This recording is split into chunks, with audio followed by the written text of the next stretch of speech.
बंधुओं, शारदीय नवरात्रि प्रारंभ होने वाले हैं। तो नवरात्रि के पहले दिन मंदिर में जाकर चुपचाप दान कर आना, यह एक छोटी सी चीज। इसके दान करते ही माँ दुर्गा आपसे इतनी अधिक प्रसन्न हो जाएंगी कि आपके भाग्य को सूरज से भी ज्यादा तेज चमका देंगी। हर प्रकार के शत्रुओं का नाश कर देंगी और आपकी हर एक मनोकामना चुटकियों में पूरी कर देंगी। जी हाँ बंधुओं, यह कोई साधारण चीज नहीं है। यह माता रानी को बेहद प्रिय, अत्यंत शक्तिशाली और गुप्त प्राचीन महाविद्या है। इस नवरात्रि आप इस प्रयोग को करके देखो, फिर उसके जो चमत्कारी परिणाम आएंगे उन्हें देखकर आपकी आंखें फटी की फटी रह जाएंगी। जी हाँ बंधुओं, तो जयकारा बोलो माता रानी का। जगत माई महामाई माँ भद्रकाली की जय बोलो। माता रानी के सांचे दरबार की जय बोलो। मिथुन राशि वालों, स्वागत है आप सभी का। हृदय से अभिनंदन है मिथुन राशि भिंड यूट्यूब चैनल में। उठ जाग मुसाफिर भोर भई, अब रैन कहाँ जो सोवत है। जो सोवत है सो खोवत है, जो जागत है सो पावत है। तो अब आपको भी जागने का और कुछ करने का समय आ गया है। वैसे तो हम अपने हर एक कार्यक्रम में ही आपको हर बार कुछ न कुछ अद्भुत और बेहद ही शक्तिशाली क्रिया, उपाय और साधनाओं के बारे में बताते रहते हैं। जैसे हमने अपने पिछले कार्यक्रम में ही पितरों और यम को प्रसन्न करने के लिए श्याम और सबल नाम के दो श्वान को श्वान बलि देने यानी उन्हें भोजन देने का जो शक्तिशाली उपाय आपको बताया, वह कोई साधारण क्रिया नहीं है। जो इंसान इस क्रिया को करेगा उसके जीवन में चमत्कारी परिवर्तन आएंगे ही। लेकिन अब समय बदल चुका है। अब माता रानी आ रही हैं, और जब माता रानी ही आ रही हैं, जगत माई महामाई आ रही हैं, तो फिर डर काहे का। अब तो सारी समस्याओं के पिंजड़े माता रानी खोल डालेंगी और हर एक दुख दर्द को मिटा देंगी और वो खुशियां देंगी जिनके लिए आप अब तक तड़प रहे थे। जी हाँ बंधु, आज के इस कार्यक्रम में हम जिस एक चीज के बारे में आपको बताने जा रहे हैं, यह बहुत ही गुप्त, बहुत ही शक्तिशाली क्रिया है और इसे केवल वो ही लोग बता सकते हैं जिनके पास स्वयं साधनाओं के लंबे चौड़े अनुभव होते हैं, जिन्होंने माता रानी की अनुभूतियां प्राप्त की हैं और उन्हीं के द्वारा बताए जाने पर ये क्रिया फलित होने वाली है। कोई साधारण पुरुष यदि इस क्रिया को नकल करके किसी को बता भी देगा तो यह क्रिया फलित नहीं होगी, क्योंकि इस क्रिया में गुरु आशीर्वाद की बहुत अधिक आवश्यकता होती है और यह क्रिया गुरु शिष्य परंपरा के माध्यम से ही दी जा सकती है। याद रखना बंधुओं कि जब भी कोई व्यक्ति किसी दूसरे व्यक्ति को ज्ञान देता है तो वह हमारी वैदिक परंपरा के अनुसार उस व्यक्ति का औपचारिक गुरु बन जाता है। और यहीं पर जब दैवीय क्रियाओं की बात की जाती है, दैवीय शक्तियों के आशीर्वाद को दिलवाने की बात की जाती है, तब गुरु शिष्य परंपरा का पालन होना अत्यंत अनिवार्य है, अन्यथा क्रियाएं फलित ही नहीं होती हैं। याद रखना कि छोटे मोटे उपाय तो कोई भी बता देता है और उनसे थोड़े बहुत लाभ भी प्राप्त हो जाते हैं, लेकिन विशिष्ट और बहुत ही शक्तिशाली उपाय जो कि सचमुच में कारगर होते हैं, 100% काम करते हैं, उन्हें केवल अनुभवी साधक ही दे सकते हैं और आपको भी उन्हें ऐसे व्यक्तियों से ही लेना चाहिए। अब आप यहाँ पर यह सोचेंगे कि हम कैसे जाने कि जो हमें बता रहा है वह अनुभवी साधक है भी या नहीं। तो सीधी सी बात है कि जो अनुभवी साधक होगा उसकी बातें आपके दिल में प्रवेश कर जाएंगी। वह जीवन के ज्ञान की बात करेगा, अनुभव की बात करेगा, वह आपको ज्ञान की गहराई तक लेकर जाएगा, क्योंकि उसने ज्ञान हासिल किया है, उसने मेहनत की है। और जो नकल कर करके बोलेगा उसकी बातें बड़ी ऊटपटांग और बेसिर पैर की होंगी और अपनी हल्की बातों से ही वह खुद का परिचय दे देगा कि वह कोई साधक नहीं है, बस इधर उधर से सुनकर आपको कुछ बता रहा है। बंधुओं, याद रखना कि जो भी बातें हम आपको बताते हैं वे हमारे अपने व्यक्तिगत अनुभवों पर आधारित होती हैं, लंबी गहरी साधनाओं के अनुभवों पर, माता भद्रकाली की कृपा और आशीर्वाद पर आधारित होती हैं। तो अब इस कार्यक्रम में हम जिस एक चीज के बारे में आपको बताने जा रहे हैं, उस एक चीज में बहुत अधिक शक्ति है और पूरे 9 दिन तक वह आपके जीवन में शुद्ध सकारात्मक ऊर्जा को भर देगी, आपके जीवन से हर एक कष्ट को समाप्त कर देगी और जिन जिन चीजों की आपके जीवन में कमी है वे सारी चीजें आपको ला कर देगी। जी हाँ बंधुओं, आप कह सकते हैं कि स्वयं माँ चामुंडा देवी आपको सब कुछ लाकर देने वाली हैं, लेकिन इसके लिए कुछ विशेष नियम भी होंगे। दिव्य शक्तियाँ यूं ही सड़क पर घूमने वाले कोई मामूली लोग नहीं हैं। ये परम पवित्र, परम शक्तिशाली और परम दिव्य अनुभूतियां होती हैं, ऊर्जाएं होती हैं। इन्हें साधना पड़ता है और इन्हें साधने के लिए कुछ विशेष नियमों का पालन करना होता है। तो अब ना केवल हम आपको इस एक चीज के बारे में बताएंगे, बल्कि आपको सारे नियम और विधि विधान के बारे में भी बताएंगे। हालांकि जो व्यक्ति मन के सच्चे हैं, सात्विक हैं, उनके लिए कोई कठिन नियम नहीं है।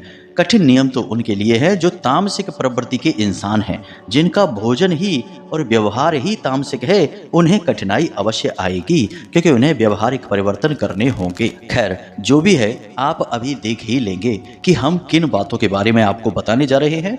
कोई कठिन नियम नहीं है, आप आसानी से उन्हें पालन कर लेंगे, पूरा कर लेंगे। और यदि 9 दिनों तक आप लगातार इन नियमों का पालन कर पाते हैं, तो फिर हम गारंटी के साथ कहते हैं कि आपका जीवन 100% बदल जाएगा। यह हमारा अपना अनुभव भी है और हमने कई लोगों में इस प्रकार के प्रयोग करके देखे हैं और बहुत ही पॉजिटिव रिजल्ट हमें मिले हैं। और अब माता रानी आ ही रही हैं, तो हम सोच रहे हैं कि आपको यह गुप्त ज्ञान और बेहद शक्तिशाली विद्या दे दी जाए, क्योंकि यही उचित समय है। तो बंधुओं, आप इस ज्ञान का पूरा सम्मान करना और सात्विक मनोकामनाओं की पूर्ति के लिए ही इसका प्रयोग करना। मतलब कि कोई ऐसी मनोकामना मन में मत मान बैठना जिससे किसी की हानि होती हो। आपको लाभ हो इसमें तो अच्छी बात है, लेकिन किसी की हानि हो यह गलत बात है। तो बस आपको इस बात का ख्याल रखना है। बंधुओं, कार्यक्रम को अंत तक अवश्य देखना। यदि सचमुच में आपको अपने जीवन में कुछ बदलना है, यदि केवल टाइम पास ही करना है, तो कोई बात नहीं है, आप इसी समय इसे छोड़कर चले जाइए, क्योंकि हम ज्ञान केवल उसी को देना चाहेंगे जिसे सचमुच में इसकी जरूरत है। तो उम्मीद करते हैं बंधुओं, आप हमारी भावनाओं को समझ रहे होंगे और हम जो कहना चाहते हैं उन बातों के सही मतलब को भी आप समझ चुके होंगे। तो चलिए आज के इस विशिष्ट कार्यक्रम की शुरुआत करते हैं, लेकिन उससे पहले हम अपनी परंपरा अवश्य निभाएंगे और माता रानी को आभार अवश्य व्यक्त करेंगे। तो कमेंट बॉक्स में पूरे भक्ति भाव के साथ, प्रेम के साथ लिखिए, जय माँ भद्रकाली कृपा करो। माता रानी निश्चित तौर पर आपके ऊपर पूरी कृपा बनाएंगी, पूरा आशीर्वाद देंगी, आपका जीवन धन्य हो जाएगा। साथ ही साथ बंधुओं, हम चाहेंगे कि आप यदि इस चैनल कार्यक्रम पर पहली बार आए हैं, तो आप इस चैनल को सब्सक्राइब भी जरूर कर लें, अभी कर लें, क्योंकि ऐसा करते ही आप न केवल माता रानी के दिव्य परिवार के सदस्य बन जाएंगे, बल्कि प्रतिदिन विशिष्ट धार्मिक और वैदिक ज्ञान भी आपको प्राप्त होगा, जैसा पूरा YouTube पर कोई आपको दे नहीं सकता है, क्योंकि यहाँ तो कॉपी पेस्ट सिस्टम चल रहा है। अनुभव किसी के पास नहीं है, बस इसका उसका सुनकर लोग बोल रहे हैं। जबकि हमारे संपूर्ण कार्यक्रम माता रानी की पूरी कृपा, आशीर्वाद और अनुभूतियों के आधार पर ही प्रसारित किए जाते हैं, माता रानी के धाम से प्रसारित किए जाते हैं। इसलिए आप गलत ज्ञान कहीं से ना हासिल कर लें, तो इस चैनल को जल्दी से सब्सक्राइब करके इसके सदस्य बन जाएं और सर्वथा श्रेष्ठ ज्ञान ही प्राप्त करें। तो चलिए बंधुओं, जल्दी से चैनल को सब्सक्राइब करिए, फिर आगे बढ़ते हैं। तो बंधुओं, हम आपको इस विशिष्ट और गुप्त चीज के बारे में बताएं, उससे पहले हम चाहेंगे कि आप माता रानी के दिव्य स्वरूपों को अपने जीवन में कैसे उतारा जाए शास्त्रों के अनुसार, इस बात को भी समझ लें। तो आपको बहुत आनंद आएगा इस कार्यक्रम को सुनने में और देखने में। तो अब ध्यान से सुनिए, बातें बड़ी ही विशेष हैं और अद्भुत हैं, आपने पहले कभी सुनी नहीं होगी, हम इस बात की आपको गारंटी देते हैं। तो ब्रह्मा जी ने महिषासुर नाम के एक दानव को आशीर्वाद दे दिया, या यूं कहें कि वरदान दे दिया कि अब उसे कोई मार नहीं सकता है। और उसने हाहाकार मचा दिया और फिर तीनों देवताओं ने साथ मिलकर आवाहन किया शक्ति के शुद्ध स्वरूप का, और संपूर्ण शक्ति प्रकट हुई, जिनमें कि स्वयं ब्रह्मा विष्णु महेश की शक्ति भी समाहित हुई देवी दुर्गा के रूप में। और उन्होंने 9 दिन लगातार घमासान युद्ध करके 10वें दिन दुर्गा देवी ने महिषासुर नाम का जो दानव था उसका वध कर डाला। अब इस कहानी से हमें क्या सीख मिलती है, जरा आप इस पर गौर करिए। शास्त्रों में जो कहानियां बताई जाती हैं वे केवल रोचक कहानियां या प्रसंग नहीं होते हैं, वे हमारे जीवन के लिए बहुत विशेष ज्ञान का पिटारा होते हैं। परंतु उन्हें समझ पाने के लिए थोड़ा वेदज्ञ होना पड़ता है। भौतिकवादी व्यक्ति इन्हें ना तो रुचि से सुनते हैं और ना ही इन्हें समझ सकते हैं। तो अब ध्यान से सुनिए, यह महिषासुर कौन है? महिषासुर है हमारी बुरी प्रवृत्तियां। और बुरी प्रवृत्तियां क्या हैं? हमारे व्यसन। व्यसन कई प्रकार के होते हैं, इसीलिए महिषासुर बहुत शक्तिशाली था, क्योंकि व्यसन बहुत शक्तिशाली होते हैं। इंसान को जब जकड़ लेते हैं तो फिर जीवन भर छोड़ते नहीं हैं। कोई शराब पीना शुरू कर देता है, उसे लत लग जाती है, तो शराब पीते पीते ही उसकी मृत्यु हो जाती है, परंतु शराब नहीं छूटती है। किसी को तंबाकू खाने की लत है, किसी को धूम्रपान की लत है, किसी को गलत कार्यों की, जुआ, शराब, वेश्यावृत्ति, पता नहीं क्या क्या दुनिया भर के व्यसन। यहाँ तक कि हमारा आलस और जरूरत से ज्यादा सोना भी व्यसन है। तो यह जो महिषासुर है, यह हमारे व्यसन को दिखा रहा है। और व्यसन इतना शक्तिशाली है कि इसके जाल को तोड़ पाना किसी के भी बस की बात नहीं। इसे तो केवल वही तोड़ सकता है जिसने ब्रह्मा, विष्णु, महेश और शक्ति को साध लिया हो। अब ब्रह्मा, विष्णु और महेश को साधना क्या है, शक्ति को साधना क्या है, जरा इसे भी ध्यान से समझिए। बंधुओं, आपको यह ज्ञान कहीं भी नहीं मिलेगा सुनने को, हम गारंटी के साथ कहते हैं, क्योंकि लोग सिर्फ सुन सुनाकर बोलते हैं, खुद अनुभव नहीं करते हैं और ना ही शास्त्रों को गहराई से पढ़ते हैं। तो ध्यान से सुनिए, यह संपूर्ण सृष्टि त्रिगुणात्मक है, जो 3 देवों का प्रतीक है, यानी उत्पत्ति, पालन और संहार। अब उत्पत्ति के जो देवता हैं उन्हें ब्रह्मा जी कहा जाता है और ये रजोगुण के सूचक होते हैं। उसी प्रकार भगवान विष्णु सृष्टि के पालनहार हैं और इन्हें सतोगुण से जोड़ा जाता है। इसी प्रकार भगवान महेश यानी कि शंकर जी तमोगुण के कारक हैं, जो सृष्टि के विनाश के कारक बनते हैं, तो इन्हें तमोगुण से जोड़ा जाता है। यानी कि ये 3 गुण हर एक इंसान के अंदर भी विद्यमान होते हैं। हर व्यक्ति के अंदर उत्पत्ति, विनाश और पालन के गुण होते हैं। अब आप खुद ही अंदाजा लगाइए, किसी आदमी ने नौकरी की, एक घर बनवाया, घर गृहस्थी उसने पहले बनाई, फिर उसका संचालन किया। अपने जीवन को पहले उसने बनाया, फिर उसका संचालन किया। ये सारे के सारे गुण इंसान के कार्यों में झलकते हैं। लेकिन जब इंसान के ऊपर उसकी वृत्तियां, उसका व्यसन उस पर हावी हो जाता है, तो वह शक्तिहीन हो जाता है और फिर उसके 3 गुणों का नाश हो जाता है और वह निढाल होकर, बेहाल होकर बस पड़ा रहता है, शिकायतें करता रहता है, जीवन में कुछ भी हासिल नहीं कर पाता है, बस कोसता रहता है, कभी किस्मत को, कभी भगवान को और कभी अपने माँ बाप को। तो यह जो व्यसन रूपी महिषासुर है, यह जो हर इंसान के जीवन में प्रवेश करके उनके जीवन को, तरक्की को रोक देता है, इसे दूर हटाना या इसका विनाश करना बहुत आवश्यक है। तो जब इंसान इस महिषासुर को यानी कि अपने व्यसन रूपी दानव को मारना चाहेगा, इसका विनाश करना चाहेगा, तो उसे अपने 3 गुणों को साधना होगा, यानी कि रज, सत और तम, 3 गुणों का सही संतुलन बनाना होगा। कब उसे कोई कार्य करना है, कब उसे उस कार्य को सही तरीके से चलाना है और कब उसे रोक देना है। जैसे किसी इंसान ने एक दुकान खोली, तो उसने ब्रह्मा जी के रूप में उस दुकान की उत्पत्ति की और उसके बाद उसका संचालन किया, तो विष्णु जी के रूप में उसने उस दुकान का सही संचालन किया और फिर शाम के समय जब उसने उस दुकान को बंद किया, उसका शटर डाला, तो उसने शिव के रूप में उस दुकान को बंद कर दिया। अगले दिन वह यही क्रिया फिर से दोहराएगा, लेकिन जब उसके ऊपर व्यसन हावी हो जाएगा यानी महिषासुर हावी हो जाएगा, तो वह उल्टे सीधे कार्यों में लिप्त हो जाएगा, शराब पीने लगेगा, कभी उल्टे सीधे काम करेगा, तो वह अपने इस कार्य को भूल जाएगा। यही है महिषासुर का जीवन में प्रवेश करना। अब जब उसे इस बात का एहसास होगा कि उसके जीवन का विनाश हो रहा है इस व्यसन रूपी महिषासुर के रूप में, तो फिर वह अपने 3 गुणों को साधेगा सबसे पहले, यानी कि अपने काम पर सबसे पहले जाएगा, अपने काम पर पूरा ध्यान देगा, अपने व्यापार, अपनी जिंदगी, अपने परिवार, अपने कैरियर पर पूरा फोकस लगाएगा। उसके बाद फिर उसे जरूरत होगी शक्ति की, क्योंकि किसी भी कार्य को करने के लिए दिमाग को एक जगह एकाग्रचित होकर मेहनत करने के लिए शक्ति की आवश्यकता होती है और शक्ति के रूप में फिर प्रकट होंगी 3 गुणों से मिलकर देवी दुर्गा। और जब देवी दुर्गा इन 3 गुणों के साथ मिलकर कार्य करेंगी, तो जैसे माता रानी को महिषासुर के मर्दन में 9 दिन का समय लगा, वैसे ही व्यसन की वजह से आपके जीवन में जो परेशानी और विनाश आया, उसे भी आप रातों रात नहीं मिटा पाएंगे, आपको भी समय लगेगा। 10 दिन लग सकते हैं, 1 महीना लग सकता है, 6 महीने लग सकते हैं या 1 साल लग सकता है, लेकिन माता रानी की कृपा यानी कि शक्ति के स्वरूप और तीनों देवों को साधने के बाद आप इस व्यसन रूपी महिषासुर का मर्दन जरूर कर ही देंगे। जी हाँ बंधु, नवरात्रि का जो पर्व है यह वर्ष में 4 बार आता है, 2 बार गुप्त और 2 बार उजागर। अब ये चारों रूपों में माता रानी की यही लीला होती है, यानी साल में 4 बार यह लीला माता रानी की होती है।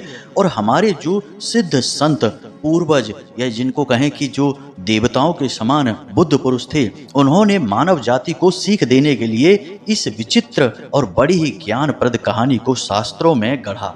जी हाँ बंधुओं, ताकि मानव सीखे, और इसीलिए नवरात्रि साल में 4 बार आती हैं। अब कोई कहेगा कि नहीं महाराज 2 ही बार आती हैं। अरे तो आपको अभी सही ज्ञान नहीं है। 2 नवरात्रि वैष्णव होती हैं और 2 नवरात्रि शैव होती हैं। 4 नवरात्रियां होती हैं। तो आप समझिए कि यहाँ पर 4 बार आपको चेताया जा रहा है, जगाया जा रहा है कि यह जो आपके जीवन में महिषासुर आ रहा है व्यसन रूपी, इसे दूर भगाओ, इसका मर्दन करो। 4 बार आपको जगाया जा रहा है। जी हाँ बंधु, तो उम्मीद करते हैं कि आपको यहाँ तक सारी चीजें समझ में आ गई होंगी कि कितनी खूबसूरती के साथ इंसान के जीवन को संवारने की कोशिश की गई है हमारे शास्त्रों के माध्यम से, माता रानी की कृपा से और देवी देवताओं की और हमारे उन दिव्य पुरखे पूर्वज और ऋषि मुनियों के माध्यम से। अब हम तब भी न सीख ले पाएं, हम तब भी केवल माता रानी के आगे जाकर आरती गा दें और एक दीपक जला दें और हम सोचें कि हमारा उद्धार हो जाएगा। तो नहीं भाई, ऐसा नहीं होता है। आपको प्रयास तो करने ही होंगे, 100% प्रयास आपका ही होगा। भगवान तो बस आपको सहारा देंगे। बिल्कुल उसी प्रकार जिस प्रकार की कोई बालक जब पहली बार साइकिल चलाना सीखता है तो सीट पर बैठेगा बालक ही, पैडल भी बालक ही लगाएगा और हैंडल भी बालक ही देखेगा। पिता तो केवल पीछे से कैरियल को थोड़ी देर के लिए पकड़ेंगे और थोड़ी देर बाद जब वो देख लेंगे कि पुत्र चलाने लायक हो गया है तो फिर धक्का देते देते छोड़ देंगे। अब बालक चलाएगा और धीरे धीरे सीख जाएगा। अब आप कहें कि पिता ही साइकिल को चलाएं और हर वक्त पुत्र को लेकर घूमते रहें तो कभी पुत्र चलना तो सीख ही नहीं पाएगा, साइकिल को चला ही नहीं पाएगा। तो जैसे हमारे जीवन में हमारे पिता की भूमिका रही है, वैसे ही हमारे परम पिता की भूमिका हमारे इस संपूर्ण जीवन काल और संपूर्ण चराचर ब्रह्मांड और जगत में रहती है। इसे समझना चाहिए। तो बंधु, उम्मीद कर रहे हैं कि यहाँ तक आपको बातें समझ में भी आई हैं और अच्छी भी लगी हैं। जो धार्मिक हैं, शांत हैं, गंभीर हैं और ज्ञान पिपासु हैं, उनके लिए तो हमारी बातें अच्छी हैं। बाकी जो टाइम पास के लिए आए थे और रातों रात चमत्कार हो जाने वाली कोई मणि या फिर पारस पत्थर की तलाश कर रहे थे, उनके लिए तो इस वीडियो में जो बातें हम बता रहे हैं सब बकवास हैं। उन्हें पारस पत्थर की तलाश में जल्दी से जल्दी अभी निकल जाना चाहिए, अपना समय खराब ना करें। तो चलिए बंधु, यहाँ तक तो सारी बातें आपने समझ ली हैं। अब हम आपको बताते हैं उस एक विशेष चीज के बारे में कि आप अपने जीवन में माता रानी का अवतरण कैसे करेंगे, कैसे त्रिदेव की शक्तियों को आप साधेंगे और भगवान की दिव्य शक्ति या यूं कहें कि माता रानी की दिव्य शक्ति कैसे आपको पीछे से धक्का लगाएगी और आप कामयाबी की ओर खींचे चले जाएंगे। जी हाँ बंधुओं, तो ध्यान से सुनिए सारी बातों को। अब इस एक चीज के बारे में आपको हम बताएं उससे पहले एक सवाल, बिल्कुल मौलिक सवाल है, आध्यात्मिक सवाल है कि भगवान को सबसे अधिक प्रिय एक इंसान के अंदर क्या है, यानी कि इंसान के वे कौन से गुण हैं जिन्हें देखकर भगवान बहुत प्रसन्न होते हैं। जरा विचार करके बताइए। ठीक है, आपने विचार कर लिया, अब हम आपको बताते हैं। भगवान श्री राम के वैसे तो कई भक्त हैं, तमाम भक्तों से भगवान हर वक्त घिरे रहते थे, जैसे सुग्रीव हैं, जामवंत हैं, अंगद हैं, ऐसे पता नहीं कितने, विभीषण भी हैं। लेकिन भगवान को सबसे प्रिय भक्त कौन है, जरा विचार करके बताइए। जी हाँ, आपने सही जवाब दिया, हनुमान जी। अब हनुमान जी ही भगवान को सबसे अधिक प्रिय क्यों हैं, इस बारे में विचार करके देखिए तो आपको पता चल जाएगा कि आपको क्या करना है कि आप भगवान के प्रिय भक्त बन जाएंगे। हनुमान जी की कौन सी खूबियां हैं, ध्यान से सुनिए। सबसे पहली खूबी है हनुमान जी की विनम्रता। जी हाँ बंधु, हनुमान जी हद से ज्यादा विनम्र हैं। हनुमान जी किसी का अपमान नहीं करते हैं, सबके सामने झुक कर बात करते हैं। कड़वी जबान नहीं है हनुमान जी की, कहने का मतलब यह है। दूसरी बात कि हनुमान जी किसी भी काम को छोटा या बड़ा नहीं समझते हैं। जब श्री राम जी ने कहा कि हनुमान, हमने तो विभीषण को लंकापति बना दिया और सुग्रीव को किष्किंधा का पद दे दिया और हमने भी अयोध्या के राजा का पद ले लिया, तुम्हें तो कोई पद ही नहीं दिया, तो हनुमान जी ने प्रभु श्री राम के दोनों पद उठाकर अपने सिर पर रख लिए और बोले, प्रभु हमें तो दो दो पद मिल गए हैं, आप सबको तो एक ही एक पद मिला है और हमें जो पद मिला है वो तो हमारे प्रभु का पद है, दो दो पद मिले हैं, तो इससे बढ़कर हमारे लिए खुशी की क्या बात होगी। तो अब ऐसे हैं हमारे हनुमान जी। तो अब ध्यान से समझिए कि हनुमान जी के जो गुण हैं वे गुण आपके अंदर होने चाहिए। तो क्या हनुमान जी शराब पीते हैं? क्या हनुमान जी व्यभिचार करते हैं? क्या हनुमान जी झूठ बोलते हैं? क्या हनुमान जी किसी का अपमान कर देते हैं, किसी का शोषण करते हैं? बंधुओं, ये बातें बड़ी ही सरल हैं सुनने में और ऐसा लगता है कि हाँ ये बातें तो सुनने की हैं, हकीकत में ऐसा कुछ भी नहीं होता है। लेकिन बंधुओं, हकीकत में ऐसा ही होता है। समाज यदि गंदा हो गया और सारा का सारा वातावरण नकारात्मक हो गया तो इसका मतलब यह नहीं कि आप भी गंदे हो जाएं, आप भी नकारात्मक हो जाएं। यदि आप नाली में कहीं गिर जाते हैं और आपके कपड़े गंदे हो जाते हैं, शरीर पर भी यदि आपके गंदगी लग जाती है, तो आप सबसे पहले क्या करेंगे? पहले खुद को साफ करेंगे, फिर अपने कपड़ों को साफ करेंगे। यह तो नहीं कहेंगे कि अरे अब तो हम नाली में गिर गए, चारों तरफ गंदा पानी ही है, कचड़ा ही है, तो अब तो एसी में रहना पड़ेगा, हमें भी गंदा होना ही पड़ेगा, मजबूरी है, क्या करें। जी नहीं, आप ऐसा नहीं करेंगे। तो बस अपने व्यवहारिक जीवन में भी आपको ऐसा नहीं करना है। हमेशा सत्य के मार्ग पर चलें, किसी का दिल ना दुखाएं, पवित्रता को हमेशा अपने साथ रखें और भगवान के नाम स्मरण को ही अपना हथियार बनाएं। जी हाँ बंधुओं, जब भी जीवन में कोई भी परेशानी हो, कोई भी उलझन अटकन हो, तो सीधे भगवान की शरण में जाएं। जिसके भी आप साधक हैं, जिसकी भी आप पूजा करते हैं, उसी रूप में भगवान को सच्चे मन से याद करें, उनके नाम का स्मरण करते रहें। बंधु, ये बातें केवल कहने की नहीं है, इन बातों में बहुत शक्ति है, प्रचंड ऊर्जाएं हैं। लेकिन आज के इस भौतिकवादी या यूं कहें कि अधकचरे समाज ने इन बातों को पीछे ढकेल दिया है और केवल लालच, व्यसन और शोषण को ही आगे बढ़ा दिया है। बड़ी ही दुख की बात है ये। खैर बंधुओं, कहने का मतलब यह है कि आपको इस क्रिया को करने से पहले अपने जीवन में इन गुणों को लाना होगा। भोजन जितना हो सके उतना साधारण खाएं, तेज मसालेदार भोजन ना खाएं इन 9 दिनों के लिए, यानी कि माता रानी के जो 9 दिन हैं, इन 9 दिनों के लिए। उसी के साथ साथ जितना हो सके उतना सत्य कहने की कोशिश करें। यदि बहुत बड़ी कोई परेशानी हो, ज्यादा नुकसान हो रहा हो, तो झूठ बोलकर भी काम चला सकते हैं, परंतु बात बात पर झूठ बोलना, लोगों को बेवकूफ बनाना, हर बात में इधर की उधर बात करना, ये बिल्कुल गलत है। किसी की बुराइयां नहीं करनी है। जब भी एकांत में हो, भगवान के नाम का स्मरण करना है, क्योंकि यह चित्त बड़ा ही चंचल है। यदि आप इसे कहीं नहीं लगाएंगे तो ये आपको कहीं ना कहीं लगा ही देगा और यह जहां आपको लगाएगा वहां आपका विनाश ही होगा। जी हाँ बंधु, तो आप इसे भगवान के नाम में लगा देना, बस यह काम आप करना। अब हम आपको बताने जा रहे हैं इस एक चीज के बारे में, जरा ध्यान से सुनना सारी बातों को, और जैसे हम बता रहे हैं बिल्कुल वैसे ही इनका उपयोग करना और नवरात्रि के पहले दिन मंदिर में जाकर इसे दान कराना। तो ध्यान से सुनिए। सबसे पहले तो आपको नवरात्रि के पहले दिन माता रानी के दरबार में जाना है, यानी आपके नज़दीकी माता रानी का जो भी मंदिर हो वहां जाना है और माता रानी को पूर्ण श्रृंगार उन्हें समर्पित करना है। जी हाँ बंधु, यह बहुत ही जरूरी है। उसके बाद उस मंदिर में बैठने वाला जो आसन है, यानी जिस आसन पर बैठकर भक्त लोग माता रानी की पूजा पाठ आराधना करते हैं, ऐसे 5 आसन आपको दान करने हैं। साथ ही साथ किताब भी दान करनी है। किताब यानी कि चालीसा वगैरह की किताबें होंगी या दुर्गा सप्तशती की जो किताबें हैं, वे किताबें आपको 5 दान करनी होंगी। इसी के साथ साथ माता रानी को इत्र अवश्य दान करें। इत्र के दान से माता बहुत अधिक प्रसन्न हो जाती है और इत्र शुक्र का भी सूचक होता है। जब आप माता रानी को श्रृंगार और इत्र, विशेष तौर पर अच्छी क्वालिटी का इत्र लेना है आपको। ऐसे ही कोई उल्टी सीधी सस्ती चीज ना ले लेना, थोड़ा खर्चा कर लेना। इससे होता यह है कि माता रानी को आपके इत्र की कोई विशेष आवश्यकता नहीं है, लेकिन आपका भाव जरूर दिखता है कि आपने कष्ट उठाया, मेहनत की और अपनी मेहनत का पैसा आपने माता रानी के ऊपर लगाया, तो भाव दिखाना है आपको। तो आपको थोड़ा अच्छी क्वालिटी का इत्र लेकर माता रानी को समर्पित करना है, उन्हें देना है। इससे माता रानी बहुत अधिक प्रसन्न होती है और सबसे बड़ी बात कि आपके जीवन में धन की कभी कमी नहीं होती है। अब बात करते हैं उस विशेष चीज के बारे में जो आपके लिए बहुत लाभप्रद रहेगी और जिससे सीधी कृपा आपको माता रानी की प्राप्त हो जाएगी। तो इसके लिए आपको क्या करना है कि एक सफेद रंग का कागज लेना है और उस सफेद रंग के कागज पर आपको 9 बार नवाड़ मंत्र लिखना है। नवाड़ मंत्र तो आप जानते ही होंगे, ऐं ह्लीं क्लीं चामुंडाय विच्चय। ओम नहीं लगाना है, नहीं तो यह दशाक्षरी हो जाता है। तो अब आपको नवाड़ मंत्र लिखना है 9 बार। उसके बाद आपको उस कागज को लपेटने के लिए एक हरे रंग की पोटली चाहिए, यानी हरे रंग का एक कपड़ा चाहिए। और अब दूसरी सामग्री है चावल। थोड़े से चावल आपको चाहिए, ज़्यादा नहीं, बस एक मुट्ठी चावल ही चलेंगे। उसके बाद आपको देखना है कि चावल टूटे फूटे ना हो, अच्छी क्वालिटी के हों। खंडित चावल पूजा पाठ में या भगवान को समर्पित नहीं किए जाते हैं।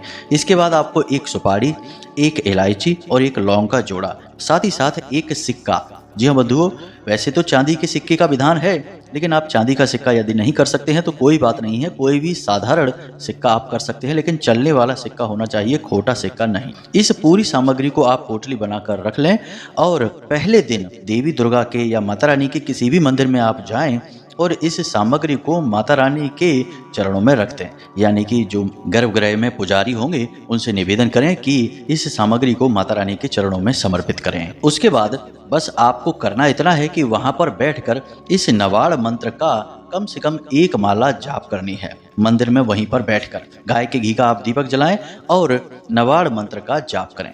रुद्राक्ष की माला का प्रयोग करें, स्फटिक की माला का भी प्रयोग कर सकते हैं। रुद्राक्ष की माला का प्रयोग करना सर्वोत्तम रहेगा, कोई समस्या नहीं है। माता रानी को भोग प्रसाद पुष्प आदि तो समर्पित करेंगे ही। 1 माला नवाड़ मंत्र का जाप करें। इसके बाद कोशिश यह करें कि अपने घर में 9 दिन तक लगातार गाय के घी से अखंड ज्योति भी जलाते रहें और अपने घर में भी प्रतिदिन रात्रि के समय, दिन में नहीं, रात्रि के समय नवाड़ मंत्र की 1 माला जाप रुद्राक्ष की माला से करते रहें। यानी पहले दिन यह क्रिया आप मंदिर में करेंगे, उसके बाद आपको प्रतिदिन यह क्रिया 9 दिनों तक लगातार अपने घर में करते रहनी होगी। बस इतना सा आपको करना है और वह जो सामग्री आपने माता रानी के चरणों में रखी है उसे वहीं रखी छोड़ दें। केवल उसके अंदर जो कागज आपने 9 बार माता रानी का मंत्र लिखकर रखा था, उस कागज को पुजारी जी से कहकर वापस ले लें और माता रानी के दिव्य दरबार का आशीर्वाद प्राप्त जो सिंदूर है उसे उस कागज पर लगवा लें। वह माता रानी की प्रसादी होगी जो आपके काम आएगी। और उस कागज को लाकर आप अपने घर में, अपने पूजा घर में रख लें। पूजा घर में भी उसे पूरी पवित्रता के साथ रखें, यानी कि माता रानी का जो भी स्वरूप आपके घर में, पूजा घर में विद्यमान है, उनके चरणों में रख दें। बस इतनी सी क्रिया आपको करनी है और 9 दिन तक लगातार इस क्रिया को दोहराते रहेंगे और फिर देखिए कि कैसे जादुई चमत्कार आपके जीवन में होते हैं। बाकी जीवन शैली में भी आपको परिवर्तन करने होंगे, हमने आपको इसके बारे में बता दिया है, क्योंकि सारी चीजों को एक साथ मिलाकर कार्य करने से ही महापरिवर्तन आते हैं। वरना आप केवल एक ही कार्य करेंगे और बाकी किसी चीज पर ध्यान नहीं देंगे तो परिवर्तन बहुत ही सूक्ष्म होंगे, हो सकता है आपको दिखाई भी ना दें। इसीलिए लोग कहते हैं कि गुरुजी आपने जो उपाय बताया वह ठीक से काम नहीं किया, थोड़ा बहुत फायदा तो हुआ लेकिन अधिक लाभ नहीं हुआ। अब ऐसा क्यों हुआ? क्योंकि आपने ही ठीक से काम नहीं किया। तो बंधुओं, उम्मीद करते हैं कि सारी बातें आपको अच्छी लगी हैं, समझ में आई हैं। अब इन बातों का आप प्रयोग करके अपने जीवन में उतारेंगे और जीवन को बदल डालेंगे। तो चलिए आज के इस विशेष कार्यक्रम को यहीं समाप्त करते हैं। यदि कोई प्रश्न आपके मन में उठे तो आप कमेंट करके पूछें या फिर डिस्क्रिप्शन में दिए गए व्हाट्सएप नंबर पर मैसेज करके भी पूछ सकते हैं। मिलते हैं अगले विशेष कार्यक्रम में। प्रेम से बोलिए जय माई की, जय माँ भद्रकाली। माता रानी आपका कल्याण करें। धन्यवाद।